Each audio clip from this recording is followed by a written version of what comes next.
What is going on, fam? Welcome to our Smooth Club Season 2, man. Your favorite crew is back, bringing on some deep discussions, man. So much stuff has happened. Yeah, we're back. We're back and better than ever. As you see, we got some new features going on. We got a new setup. As you see, you got the bar over here. That's where my stimulus check went to. Look like the whole stimulus check right there. Stimmy 99. Got you. Basically. What else has happened? We are. For people that are watching us on YouTube, please hit the subscribe, like button, all that good stuff. If you're listening to us on all major podcast platforms, I'm talking about Spotify, Apple, Radio Public, Google, all those platforms. Follow us, and we truly appreciate. Leave a comment, all that good stuff.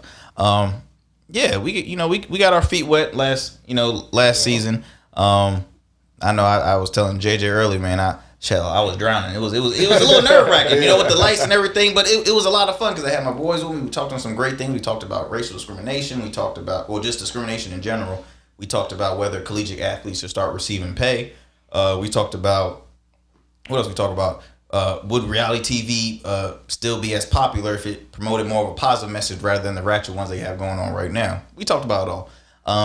But yeah, we're excited to be back. So much stuff has happened since the last time we sat. We pre-recorded the shows in 2020, like around the holidays. We finished up. A lot has happened in 2021. So first of all, let me introduce my fellow co-host back for season 2. Over here to my left, this man has modeled for all the top heavy hitters in the fashion industry. He is now busy going around the world. Promoting his amazing custom suit collection titled the Dapper Luke Collection. I'm a huge fan of it. He's been taking all my money ever since he started it. But hey, I got support my man, ladies and gentlemen, Mr. Dapper Luke. Thank you. Really excited about back and looking forward to this season. Awesome. And over here to my right, this man has been my bro since 3rd grade, and I'm so proud of him. He's added a new title to his name, and that is business owner. He is the founder of Eternal, which is a clothing brand helping to bring awareness to mental health, something that we all need to discuss as men and just, for the culture. So, ladies and gentlemen, Mr. Jonathon Jones. Thank you, man. Glad to be back. Ready to hit the ground running. Yeah, I'm excited to have all you guys here. Oh, and I'm Arrington Gavin, founder and CEO of Rugged Evolution Beard Care. First of all, fellas, how's everything going? How's, business and stuff going? I'm going to start with you, Luke. How's everything going? Overall, business is great. I mean, 2020 was definitely a time to really learn and truly understand. And we had the conversation before. If you didn't like what you were doing in 2020, that was definitely the time to make your exit strategy. So 2021, I'm still doing it, so I must love it. I absolutely do. And looking forward to what I'm trying to do in 2021. Travel, continue to grow the brand, and get as much exposure as we can. So I'm loving it. Awesome. What about you, Jay? Launch was really good, man. Definitely better than I expected. And we're moving steadily. And I just love just creating ideas, new shirts, new promotions. I love that stuff. I see you rocking. I see you rocking some gear right now. This season I had to bring it out, so yeah. Well, man, I'm happy for you, man. I think so much stuff has happened since let's backtrack a little bit. We start off electing the first ever female vice president, first vice president of color.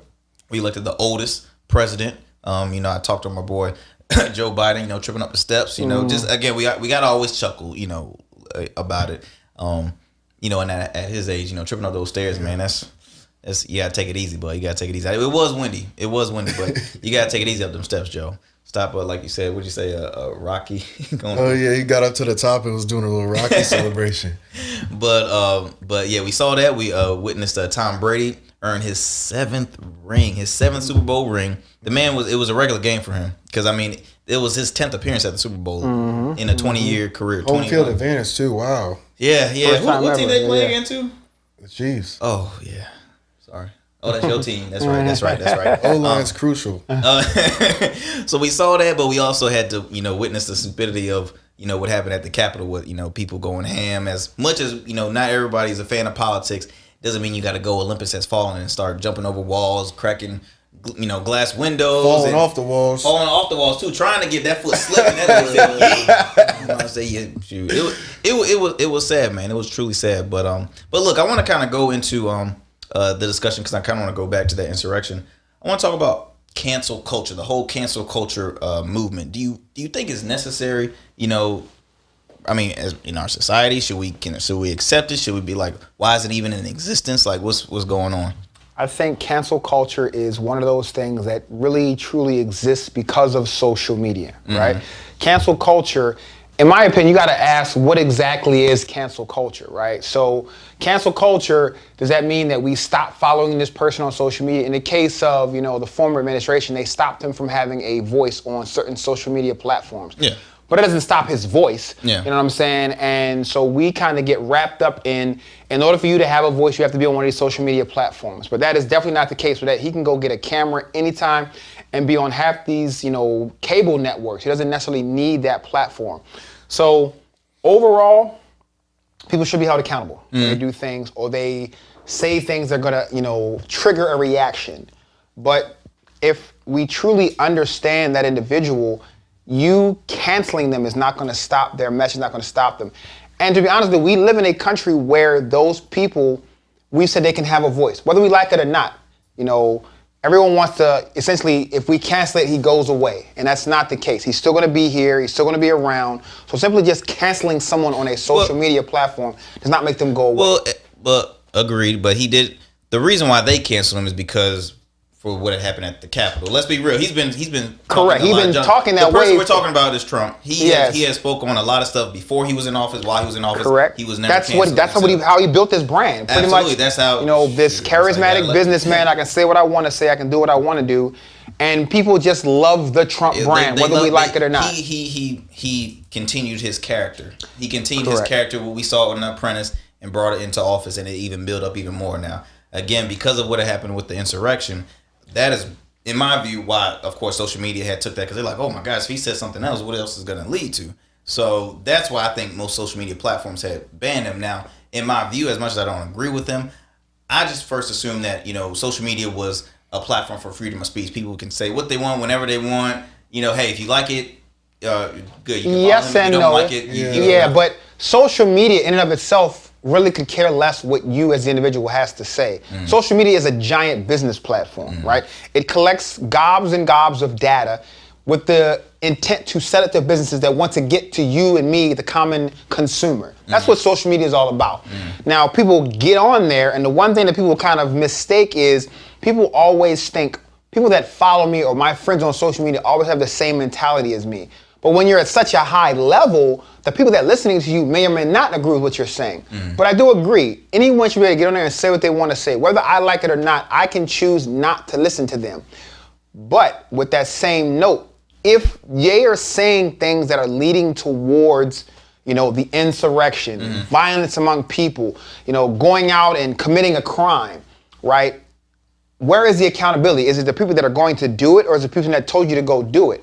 That's where you kind of get, this gray area. And we all could agree on, words do matter, right? Yes, I agree. Words do matter. For what had happened with, with Trump, every public figure, they know their audience. So whether if he says something that his audience reacted in that way, in a sort of way, he knows how they're going to react if he says certain words. I mean, let's be real. I mean, everybody knows their audience. If I say one thing to do, they're going to be like, okay, he said it, so let's do it. Now, again, with the cancel culture, he is coming from entertainment. I think personally, but he was business before. He was business for entertainment. Well, not that good, but he was. No, he's very good. He's very good. So I mean, you tell me something you put Trump on, it doesn't sell. Anything you put Trump on, it's going to sell. Well, how long it's going to sell, but it's going to sell. That's true. It might have hurt him now, but I mean, if he put his face on something now, I mean, is it going to make as much as it did back? Yes, absolutely. Probably more. Probably more. More? Ooh, Trump. Okay. Who's not going to buy Trump? You and me? They don't care about us. You know what I'm saying?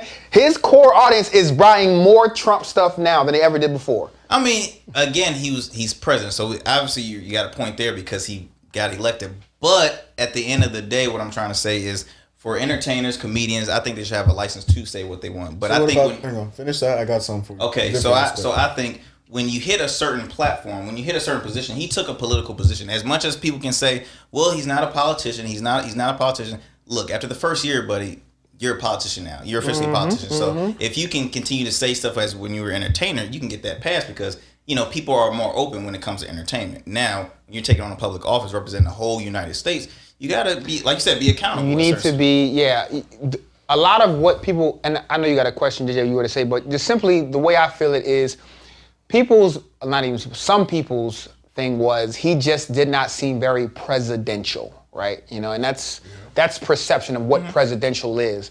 But like I was saying, before The Apprentice, before the Trump brand has been around since the 80s, you know, and so in my opinion, well, with the start of his father, then that's even further back. I know, you but I'm just saying. I'm talking about him, but his father was never a celebrity. No, the celebrity Trump became with Donald Trump, and he's got two other brothers people don't even talk about. Donald is the most famous Trump of the Trumps, right? But yeah, the money came from their father, you know, buying up properties in New York, things of that nature. But I just think, regardless of what we think about Trump's still selling. You put Trump name on something, it's going to sell. Whether we cancel him or not, he ain't going nowhere. Well, I know I heard that he's starting like his own media platform now, so. And it's probably going to sell. I mean, absolutely, it's probably going to sell. Well, that plane isn't selling though. That he left at the airfield. That Trump plane, that big old 747, that's sitting there. That is true. But so another aspect of cancel culture. So YG. Gonna get rapper. Dab your phone, that's what you meant. YG, about almost 10 years ago, he had a song called "Meet the Flockers," which is about like, because like Asian people stereotypes, they don't believe in bank accounts, so they keep all their money in a safe in their house, and it's a song talking about the process of them going to Asian neighborhoods and taking, like, robbing the safes, robbing their houses because they don't believe in bank accounts, and it was like a small little short 2-minute song, and now with all this Asian racial stuff that's going on, the people who work at YouTube wrote to the CEO saying that you need to take his, because he had like a 30-minute movie and that part is in the thing, and so it's on YouTube and they wanted them to take it down, and YouTube like reviewed it and they're like, I mean, yeah, it's not really a good song obviously, but like but they're like, yeah, they're like it's artists what do you call it? Like he's speaking like of something that happened. So like that's his artistic ability is what I'm trying to say. It shouldn't really get, you know. Like they were really mad that they didn't take it off, which I mean, the song's been out for almost 10 years. Like nobody really said anything about it. But now he's like bringing it back up. and it wasn't like he was saying like racial slurs. It was literally practically like Asian people don't believe in bank accounts, so we go to their house. Like you're in a gang, that's what your culture, you know. Well, and just so, like another example too, like I ain't mean to cut you off, but like what is it? Meghan Markle, right? Meghan Markle, Prince Harry had this interview saying there was some discrimination going on in the palace, or I was about to say in the White House, but I forgot what they call it, Buckingham Palace or something. And Piers Morgan, who's a journalist out in England, spoke against it. They canceled him completely because he just. No, not necessarily. So the Piers Morgan thing. They kept on tossing out complaints saying, "Well, I don't like what he has to say," and so he. Yeah, but do you know why Piers Morgan? Well, Piers Morgan is one that throughout Meghan Markle's time in the palace, he's always spoken negatively of her. Yeah, right. And the reason why he always speaks negatively of her was because he actually dated her. Right, they went on a date. Right. I did hear about this. I didn't know it was a date. They went on that date, and at the end of the night, she left that date and went to a party. Mm-hmm. And at the party she left, she met Prince Harry, and she went on to have a relationship with Prince Harry. So he's always held a grudge because she left him on a date and then went and met Prince Harry, and then she became. But in my opinion, hey, big ups. You know what I'm saying? Prince Harry, or look, I mean, and not that kind of way. I'm just saying. So I'm going royalty. I'm just saying. There's always been that thing. But the one thing that I wanted to hit on, what you kind of touched on, is I just find it kind of crazy how they always blame rap for negative things and what's going on, right? Well, I just watched the Justice League, right? And there's a scene in Justice League which is essentially a mass shooting situation where they go inside the bank. It's kids in there, they're shooting up everybody that goes through the lobby, right? And they go upstairs and they have all these kids in this huddle, and he's about to shoot everybody in the room, right? And Wonder Woman saves everybody, right? Why can I not say that just caused the mass shooting, right? But they'll never say it on a movie. James Bond going around and shooting everybody up. But the minute a rap lyric says something about something, they go and, it's because of rap lyrics. You know what I'm saying? But is it truly? Yeah. It's an artist's interpretation of what's going on around them, and they're speaking on it. but they don't see it the And same way. to a certain point, that's almost a form of activism. What they're speaking is like, hey, this is what happened in the community. They're telling it, and you can look at so many, people that have been actually sentenced off of what they say in rap lyrics, and a lot of times it's fictitious. It's not real. But the other side sees it as, oh, that must be their lifestyle. That's how they live. That's what they do. Like, you know what I'm saying? Another thing is like, him and his culture, they've known that. So just because you're from Nebraska or Connecticut and didn't know that, and now that somebody's speaking on it, you think it's something new and that it's going to spike up. That just they're not telling you to do it. They're speaking on what's already been done. That's been known. What you got against Nebraska and Connecticut? No, I'm just it was funny that Nebraska and Connecticut. But yeah, I mean, I absolutely agree. Like, overall, a lot of times what they're doing is they're just simply speaking on what's happening, whereas other people, they are creating something. And, if we act upon it, oh well. But if you act on a rap lyric, the rap lyrics, they told you to do it and they live in that lifestyle. And it's just different perceptions on that. You know what I'm saying? Well, look, fellas, we might have to extend this for another episode, man, because obviously overlasting. Look, we'll be right back with our Smooth Club, the show where everyday men discuss everyday topics. Rugged Evolution Beard Care is the hottest new beard care in the market. With 16 amazing scented balms and oils, you can choose which smell you want to try with our new sample balm and oil set, or use the mustache moisturizer and our new leave-in conditioner. Don't forget to add a wooden comb to glide through your beard without snag. Check out our website at ruggedevo.com or call for a private consultation 855-848-3029. And remember, rugged is the new smooth.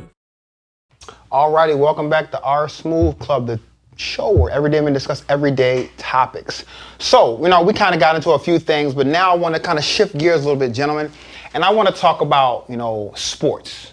And not just sports, but two topics have really come up lately. And it's, should women, be allowed to participate in men's sports? Should men be allowed to participate in women's sports? And the question about equal pay. Right? Like, what do you guys think about that? Wait, first, are you talking about like transgender? So, all right. I mean, that's a whole nother realm. Yeah. But it enters into that, right? So, for me, I'm talking about, I know something that I commonly see is young women that'll do wrestling with young men, right? In my opinion, that should not be.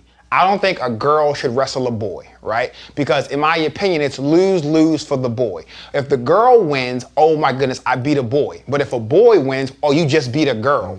Or if you beat her, you just beat a girl. So it's lose-lose for the boy. There's no way he can come out on top. But the girl can if she beats the boy. If she beats him. You know what I'm saying?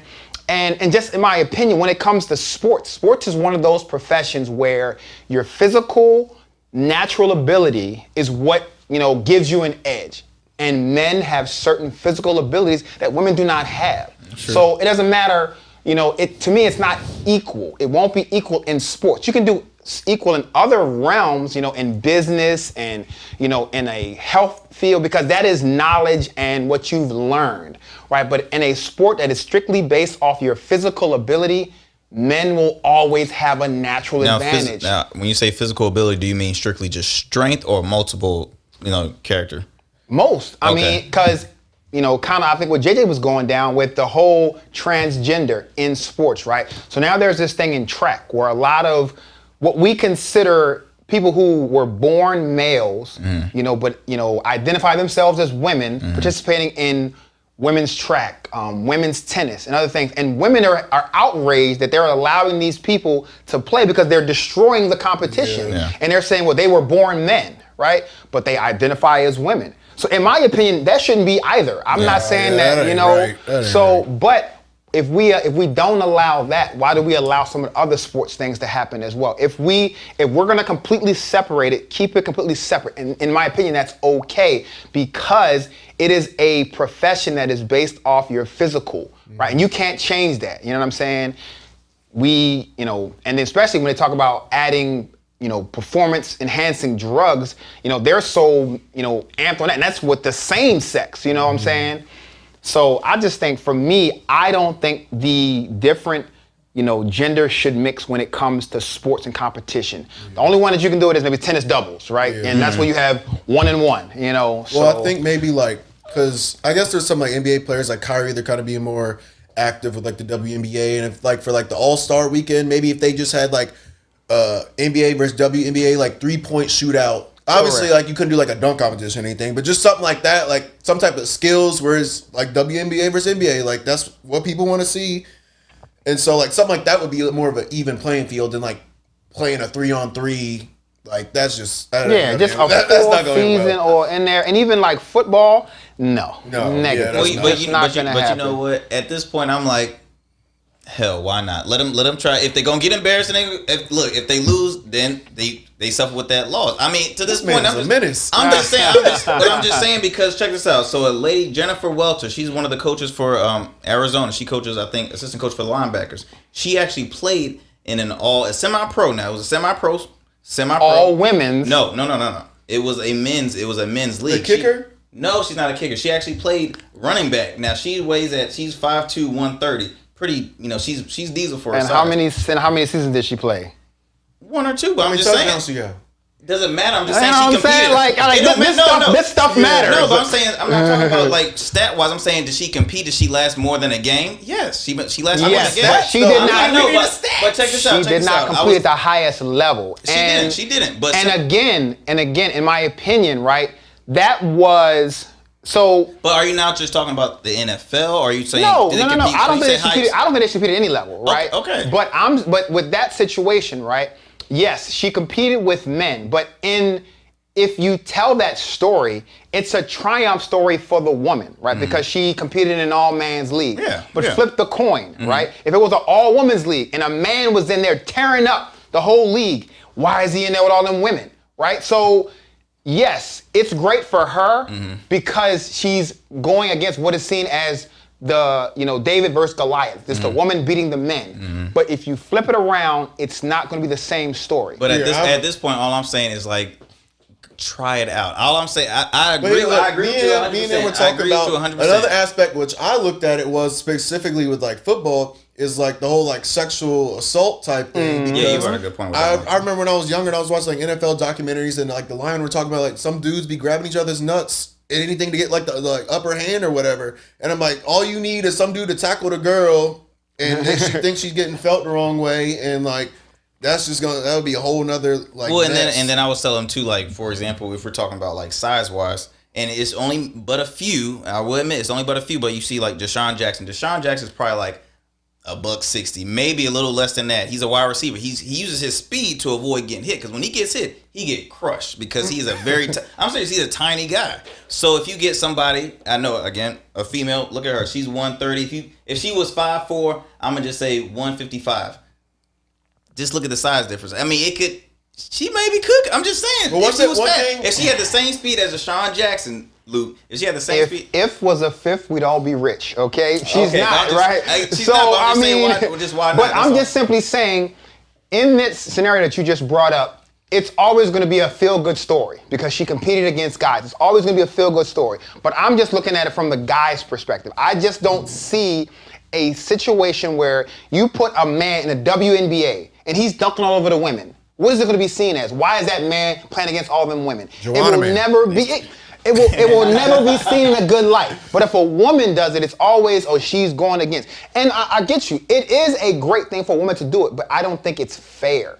And the ones that disagree, I'll just simply say, let men run against y'all and, be I never said I think it was fair. I'm just saying if they continue to just do it, go ahead, just do it. Well, the one thing I don't mind seeing... And then if one learns a lesson, they'd be like, hey, look, we might need to stop saying the one thing I don't mind it didn't work is the kickers. Like if they were like the female, like the one that she plays on Vanderbilt, she was like the kicker. Like I don't mind seeing. I mean, as a kicker's a kicker. Like you could get clocked, but because they have that in high school. Like that thing. Like, but I wouldn't say anything past like kicking. All right. So with that said, right, what about the money, right? The money aspect of it. One of the pictures I see on social media all the time is they'll have a picture of, it's a female basketball player and it's a male basketball. The male basketball is LeBron James, and I forget who the female basketball player is, but they're talking about they've been in the league, they're individual respective leagues for the same amount of time. They have the same amount of championships. One has made like $25 million. One has made like $250,000. Man, I got a good one for that. So I shared that with a buddy of mine, and he said, because he's an athlete as well, he said, look, at this point now, does women go to WNBA basketball games? And I was like, ouch. I But I mean, didn't think about that. It's, I didn't think about that, a though. market where it's driven by the consumer, right? Yeah. Everyone that sits here, yes. How many WNBA games have you sat down and you actually watched? And that's what they're saying. Now, my opinion, WNBA season is so quick. Like, it'd be like, WNBA season is starting. WNBA championship. It's probably more women in the world than it is men. So it's like, go. What did he say? He said, did women ever go to a WNBA game? At this point now, you got to pour money into what you're trying to fight for instead of just always saying, well, why not? Well, when's the last time you been to a WNBA basketball game? You probably been to a NBA basketball game, but have you been to? And the sad thing is, not all women are sports fans. I mean, how many times do you see? You know, I'm going to a football game. I don't feel like going. You know, and I'm not saying for all, but some women they're not huge on like basketball or just most sports, so they're not going to even go to a basketball game, a male's basketball game. Again, I mean, we keep on saying revenue, but they got to start pouring into, correct. That's all. And then it's outside of the WNBA. A lot of times WNBA franchises are funded by NBA franchises. Mm-hmm. And it's all about what that market is willing to put into it. You know, it's more than just the NBA. It's also the endorsements, things of that nature. But I mean, in my opinion, it's just at the end of the day, it will never truly be equal in pay because you're not bringing in the same revenue that the male version of the sport is. So you're never going to get the same amount. We gotta have like a collegiate or a pro WNBA player come in or something like shit. I got like at this point now we just gotta hear from them and like what's their thoughts on it. That would be pretty cool. But we almost out of time. Yes, so that is our topic for this week. Definitely amazing. Had a good time, and we'll see you guys real soon. Yeah. The way these digging talk is irrelevant. I heel kick Troy's Achilles, and I shoot like Legolas and fly around Earth on Pegasus. The throne is for the taking, so I'm sending these messages. No belligerent talk, the cup is half full with a measurement. The way I'm work these bars and it's like I had a regimen. The boy rock solid like sediment. 10 years till they see the legacy. I don't like bygones be bygones, cause by then the time's gone. New to the game like Zion. One push of a button. I was born for the trouble that you're gonna have that you ain't even got to yet. This is why relationships are so funny, because there's something that's gonna happen in my life that Sydney was born for, because that's my brother. Oh my God. That means next week when somebody's calling you and they're saying, I hate to bother you, but I'm going to stop. I was born for this. Yeah. What's going on? There's nothing you can tell me that's gonna shake me because I was born. Yeah. All right, welcome back to our Smooth Club. So our guest this evening is a couple I've actually known for quite some time. They were guests at my first ever launch party for Rugged Evolution Beard Care. Awesome, around like 2017, and I was a fangirl when I first saw them because I used to listen to them on the radio. They used to appear on this morning show called the Danny Myers Show, I believe like once or twice a week. They had a segment called Advice from the Jackson, and I was a single dude, but I'm looking at this, I'm like, this is awesome. And I just listened to how much fun they had, all the laughter. It was an awesome show. And I'm like, oh my gosh, I would love to, meet them someday. And I was privileged and honored to have them again as guests at my launch. And ever since then, every time I come in contact with them, embrace them with a hug. Just it's always good to see them. Awesome people, funny TED talkers, teachers, relationships experts. They've spoken everywhere. They have an awesome podcast called The Inconvenient Truth with Cherese and Erin. Ladies and gentlemen, show some love to Cherese and Erin Jackson. Thank you so much for having us. Thank you. So how's everything been going since starting from the pandemic to now? Like, what have you guys been up to? I got COVID fatigue, man. I'm ready. I'm predicting that at least one decent concert in Norfolk somewhere this summer. And this year. So let's get right to it. Vaccine. What do you think? Have you gotten it? Is it like one of them things? I got it. Oh, you've already got it. Both shots. Fully vaccinated. Okay, very nice. I'm one shot in. I got my second shot about an hour ago, and okay. Hold up. I think it's I'm just messing. just start slowing up. You know, it's fine. That might actually help ratings. I don't know if he would. You gotta actually fall out there. You gotta do the full. You're gonna fall. But yeah, I mean that's one of the things that people say they want to get back to normal. First of all, what is normal? Right. And then what are you willing to do to get back to normal? Right. You know what I'm saying? Because you can't bring this international pandemic in and then overnight it's going to be over, even though some people that were in power made us believe that it was just going to be an overnight thing. Oh, yeah. You know what I'm saying? So as we kind of transition, like what are some things y'all want to get back to? Wow. Well, first of all, normal is something that's overrated. It is. So, I think that we have to always be in a position, I think just as people, we should always be in a position to look for a new normal. Correct. And when you think about if normal worked, we wouldn't be where we are. It was normal that got us here.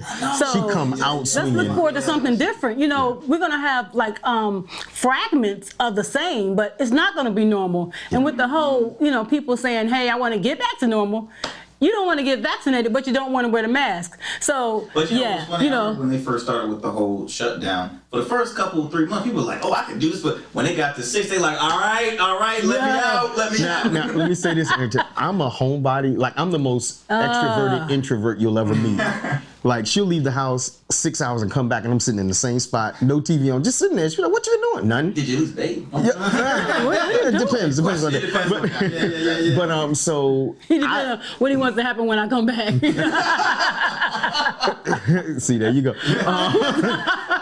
But after probably about June, July, I was like, okay. All right, this is getting a little old. I'd like to at least have the option to say I don't want to go. That's what I was Or make up an excuse not to go.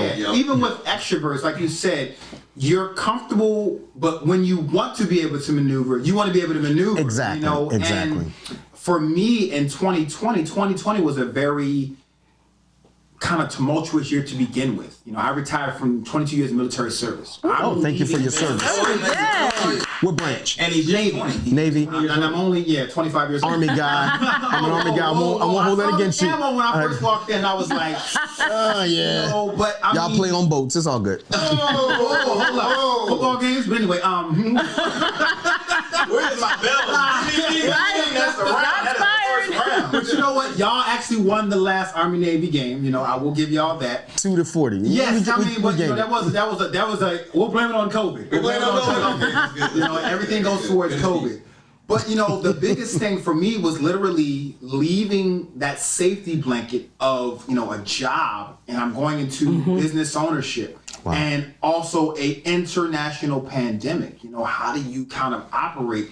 And then the one thing, and I talk to Erin, me and him talk business all the time, and I'm just like, first and foremost, when you're in business, it's a lot different than I want to get into business. But once you're in it, that's when you truly are learning. Yeah. People will say, do you have any questions? Well, I don't know what the base of my questions are because I've never been in that environment. Right. So now I have those questions, right? And so for me, having to navigate that, and then also, like you said, we want to get back to normal.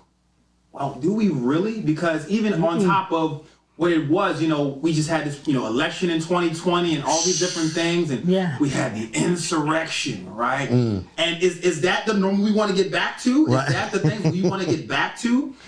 Because I'll tell you one thing, in my opinion, what happened in that, last administration, it exposed things that were already there, right? But we had been just kind of scooting around, and these next 4 years, where do y'all see us kind of going? Right, based off of what we've seen so far, you know what I'm saying? I think I'm going to cut you off. Luke, you said the last administration brought up something that we already knew. That was already here. But which group already knew? I think it was another group that had said, "Oh my goodness, I'm just saying because I'm thinking of George Floyd. I'm just thinking that look at that whole march. It was a melting pot of people. I'm sorry. No. It's fine. I think that it was divine strategy that all of this happened in 2020 because nobody had anything else to tune away to. Exactly. You had to look at it. Our distractions were stripped away, and we spent the greater part of 2020 having some really uncomfortable conversations with people who were close to us. They were comfortable for me. But. You know, well, I'd say uncomfortable for them. And it gave way to a lot of questions being answered, but it also revealed some things. Now, we'd be crazy to see what we saw and go back to normal now. I think that we have, the onus is on us to hold accountable to what we saw and refuse to go back to normal, because as Cherese just said, normal is what got us where we were. Yeah, I mean, I think we had wishful thinking, especially for our community. Yeah. That, you know, things were on the rise and things had gotten better. You know, but we did have Barack, right? We got 8 years of Barack. Oh my we had him. But you know what? The problem solved, right? The first 4 years. That's what a lot of people think, though. But the first 4 years, they could tolerate that. But when he got a second term, they were gonna lose their mind. So you know, it got ugly. They couldn't believe it got that. Ugly quick. This when we went back to the Boondocks with Huey and Riley. You know, they just. It's absolute truth.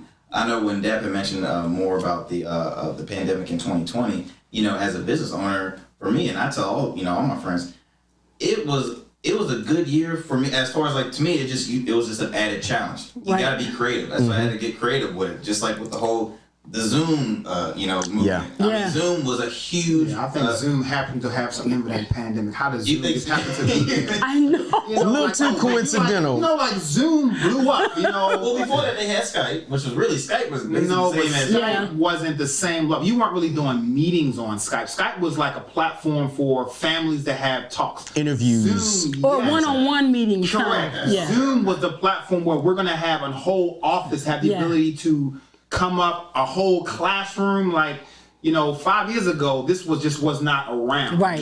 And I think what was dope about it was for us as coaches, because our main business is coaching and training and things like that. We almost didn't miss a beat. It was like, boom, here's what we need to do. And it actually made us more accessible. Yeah, it opened doors. Because now I'm not running here, okay, I got to be in Ohio next week and then back and try to do this in Virginia Beach. I can do it all from my living room, and just dress from the waist up. Well, and that's the fortunate part. For why is that a thing? The waist up. I don't know. All of a sudden you're in your home and you just can't wear pants? Like, what's going on? Nah.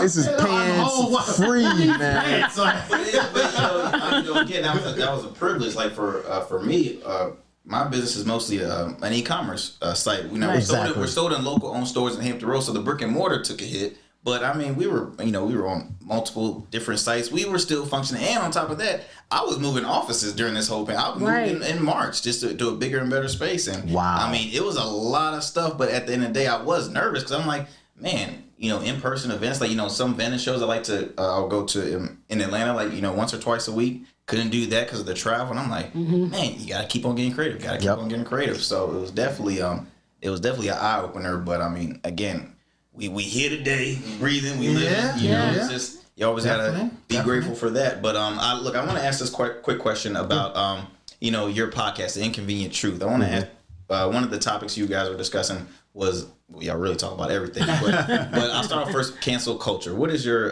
thoughts on just the whole cancel culture movement? Do you agree with it, in between? Like, I'll let you Well, the cancel culture is what it is, and it's always been around. But for me, a lot of the things that we call cancel culture is just accountability. That people should have had a long time ago. So, if you're going to be in the public eye, or if you're going to be on any type of platform, hey, you get the money, but you got to also be careful what you do, what you support.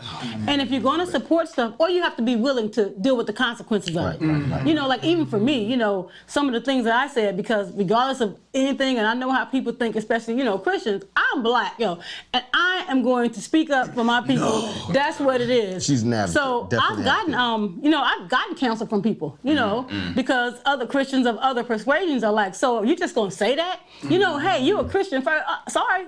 I was black before I was any of that, and I'm going to be black. And for real, when I see things that are, injustices, for real, I don't know what God you say. What would Jesus do? You say you've been doing that forever. And like for me, I like to be the jokester. I think I'm funny. Everybody don't believe me. But like, I love comedy. I love it. One of my all-time. Dave Chappelle, Bernie Mac. Those are my top two funny. Come on. They will probably be the most highest ones to get canceled. I mean, just saying with absolutely. I personally think comedians should have. I think they should have the license to, They should have a pass. But they always did before. And I mean, the truth is, they still have it. You just got to be willing to deal with, like Dave Chappelle. The backlash. Dave Chappelle could care less if you cancel him. He said, you know what? I'll go to a yard in my small town and I'll put out chairs and get a camera and do my own comedy set. He did walk away from $50 million to go to Africa. Yeah, we say the term cancel culture, but like we were talking before we came on camera, like, what is canceling? You unfollow me on social media? Like, that's not, people think that social media is the only platform. There's so many platforms right now. And people have gotten away from the face-to-face. You know what I'm saying? Dave Chappelle came up in a time where we didn't have all this social media. You know, he had one of the best and, you know, probably most anticipated television shows. Absolutely. And he chose to cancel because he didn't like the agreement that was in front of him and what was obligated of him, right?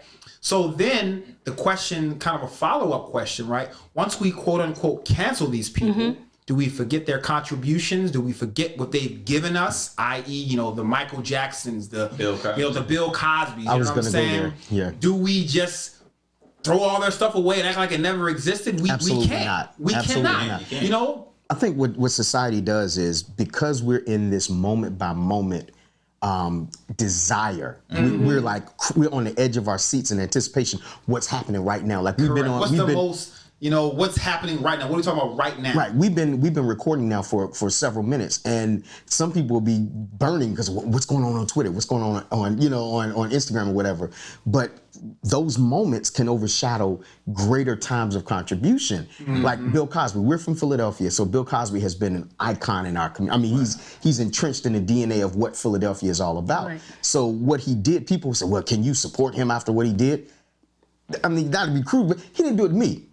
You know what I'm saying? And honestly, when I look at it, if he did that, there are people who deserve redemption. So if we talk about canceling, I think we need to zoom out and say, okay, if we're talking about corporations and community, how do we hold people accountable but not throw them away like they're garbage either? With Bill Cosby, he doesn't need to be canceled because he's already dealing with the consequences. He's behind bars. So cancel culture really should be focused on the people who have no accountability. Exactly. I mean, Cosby was forced into accountability, whether he wanted to or not. And the crazier thing is why was he forced into that cancel, right? So people said that what he was doing, he'd been doing for years. Yep. Right, but it did not come to the light until he was getting ready to purchase a major television network. Right, he was going to make a huge financial gain. And he may have ruffled some feathers, and all of a sudden, remember that one time? And then all of a sudden, it all came out. Right. Again, I'm not knocking what he did, but it's just always funny to me the timing. Well, it's just like the quarterback of the Texans, Deshaun Watson. Exactly. But all of a sudden, when he wants out in Houston, now 21 people come out as. And it's nothing criminal. It's all civil. Yeah. So it's money. Civil. It's not a criminal case. And what do you do with allegations? How do we hold space for the truth to come out? Because once I make the allegation against you, Arrington, whether it's real or not, the damage has been done. Correct. How do you quantify? And that's in the social media age. Exactly. Right? The digital damage has been done. The public is judging you before anything true has happened. Public opinion, Again, and truth be told, if YouTube was out with any of us, but some of us in the room, YouTube was out when we were younger. But there might be some Polaroids on the West Coast that still got me in the But if those platforms were out, who among us in this room would still maybe have the platform that we have? Even the celebrities, you know what I'm saying? But overall, yes, I really thank y'all for y'all, kind of contribution to the show today. And overall, as we kind of move towards, our next portion, how do we get a hold of y'all and what do y'all have coming up? Well, sure. I want real quick. I want to do a quick game. Yes, sir. Okay. You got 60 seconds. Okay. You gotta pick one. Okay. Ready, set, go. Okay. Nike or Adidas? Nike. Okay. Fedoras or Kangos? Fedoras. All right. Fresh Prince or Martin? Martin. Okay. Gotta go with Martin. I feel like this is a challenge between us. Okay. Eddie Murphy or Chris Rock? Chris. Yeah, Chris. Okay. Yeah. You better. Toilet paper, over or under? Over. Either way, I just need it. I don't care. Okay. long as it's there. All right. Very last one we gotta go. Okay. New Edition or Boys to Men? New Edition. New Edition. So where can we find you guys? Have we been canceled because of Ryan? And look at that, you got about 15 seconds. I'm trying to cancel it. Okay. I mean, we still got time. So Blockbuster or Netflix? Netflix. Okay. Steak or chicken? Steak. Chicken. Okay. What? Okay. Will Smith or Jamie Foxx? Will. Okay. That's right, anime. You better have it right. All right. So where can you find us? Our social media is early@_empowers. That's EARLY, just like early in the morning, _empowers. And I empower. So at capital I _ capital M, capital P, OWER. Because I empower. That's what I do. Oh, and ladies and gentlemen, I first of all just want to thank you guys for coming. This is not. Please come again, more and more and more. Please check out their podcast, The Inconvenient Truth with Cherese and Shirley is on. Cherese and Shirley. Shirley. Got me right. I'm good. Cherese and Early. On Spotify, Anchor. Apple, and on Anchor. Awesome. Well, thank y'all so much. Yes, Thanks for having us. Thank you. Look, all the style, I feel like I'm definitely not dressed the right She way. always copies me. man. I can't have nothing for myself. You know what? You know we've been married a minute. You got to pick and choose. So if it means doing this, okay. Yes. There you go. There you go. Your best dress today. Well, look, y'all. Those are the earlies. We will be right back with our Smooth Club.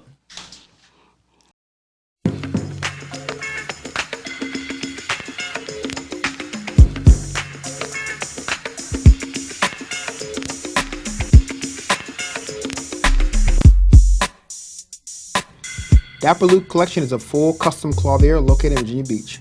Our goal is to give you a full custom experience. Follow us and schedule your appointment at dapperluke.com. Let us create your perfect custom look for your perfect wedding, prom, graduation, or anniversary. Oh, well, guys, we just wrapped up season 2, the first episode of season 2. I'm so hyped of what we have going on for the rest of the season. Again, we got guests, we got great new discussions, new set. I'm so hyped. So, look, I just want to make a toast to Luke. JJ, I just want to make a toast to an amazing season premiere of season 2 of our Smooth Club, the show where everyday men discuss everyday topics. Be sure to check us out on YouTube. Subscribe, hit the like button. Check us out on Spotify, Apple, Google Podcasts, all major podcast platforms. Also follow us on our Instagram page, r_smooth_club_podcast. Y'all take care. See you then.